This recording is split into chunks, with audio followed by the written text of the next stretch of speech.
internets, and we're here with a video, a Top 5 Wednesday. This is a Goodreads group run by Sam over on Thoughts on Tomes. Both links are down below for your perusal. Today's topic was books without romance. I know, a very difficult topic. Most books, even children's books, have some subplot of romance. For this, I had difficulty, but I'm going to explain. So we have books without romance, but I took it a step farther. I tried to find books that didn't have any romance at all, and even if it did have romance, it was in the most subtext of subtext of subtext. Like, I looked hard, and I think you'd be proud. First book on this list is Vasa in the Night by Sarah Porter. This is about a young girl who gets trapped in Baba Yaga's store, and she has to stay 3 nights there before she can be let free. I have a whole video about it. I really did not like this book, but there's no romance in it unless you want to like make something up between Vasa and Baba Yaga. But I really doubt that. Next, we have Accidental Hero by Matt Mullich, and this throughout the whole series. So in this series, there's no romance at all. This is the very first book's Accidental Hero. The most romance we get in this book is Jack, our main character, seems to have some sort of puppy love attraction to his female best friend Allegra, and Allegra seems to be jealous whenever he shows attention to other girls over her. That's the most you can see potential, but like they're like 14 by the end of the 3rd book, and the only other real plot line that goes into romance is his best friend sort of brother character by the 3rd book is with a character he wasn't in the 1st book, and that just sort of happens. Like, Jack wasn't there, he shows back up and he's like, hey dude, are you dating that female over there? And the dude's like, yeah, actually we've been dating since you were gone. And like, that's the most romance you get, is like maybe less than a paragraph. I'm talking like 5 sentences in this whole series.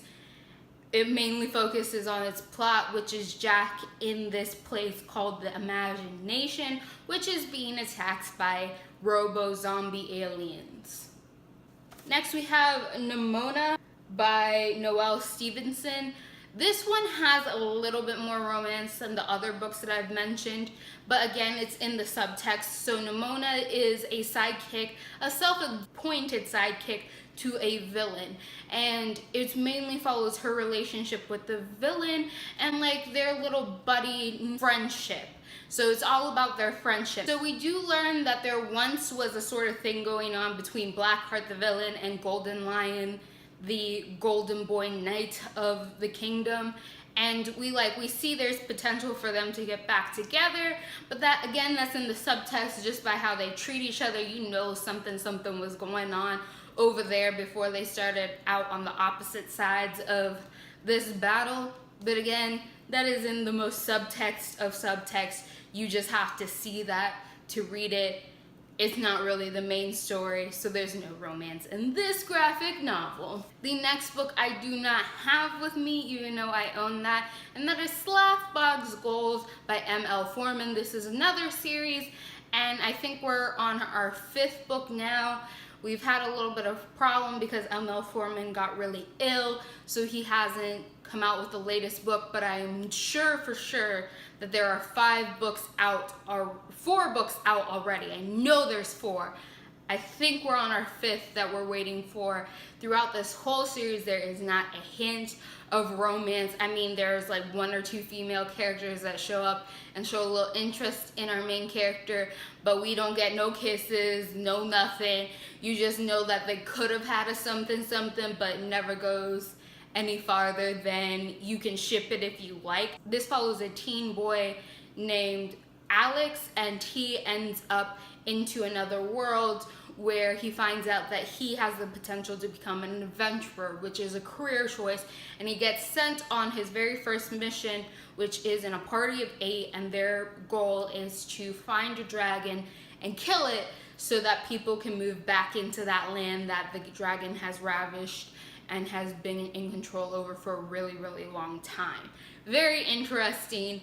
One of my favorite series. I'm really excited for the next book, and absolutely no romance so far, so there you go. And the last book on this list, you're gonna get mad at me for, Wuthering Heights by Emily Bronte.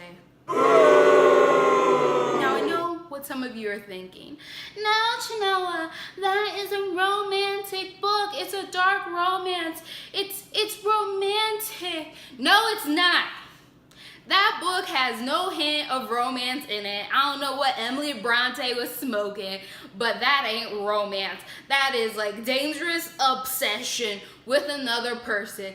There is no romance. The most romance that I could say that maybe there's romance is with young Catherine, Kathy's child, Catherine, second generation Catherine Jr., and that poor kid that Heathcliff tortured, that was Catherine's brother's child.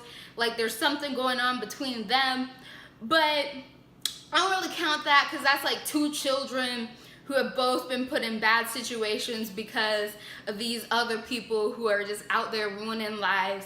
They find each other, they find comfort in each other, and there's some sort of incesty stuff there because we know they're first cousins. I'm sorry, I ain't counting that as romance.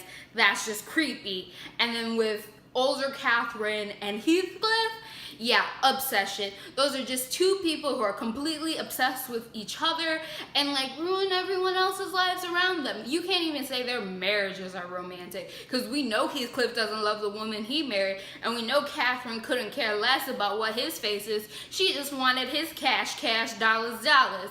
Nothing in here is romantic, not even a little bit. Maybe that one guy who's telling the story, what's his face? Who's telling everything going on, maybe like you can tell he might have a little something for Heathcliff, but you know nothing happens there because Heathcliff's too busy being obsessed with Catherine. Like, I'm sorry, obsession is not romance. Wuthering Heights is not a romantic book at all. Those are my 5 choices for books without romance. Do you disagree with any of my choices? I'm sure some of you might disagree with one particular one. What's your opinions? Comment down below. This was mine. Click all the boxes, all the little buttons. You know which ones they are. Goodbye, Internet.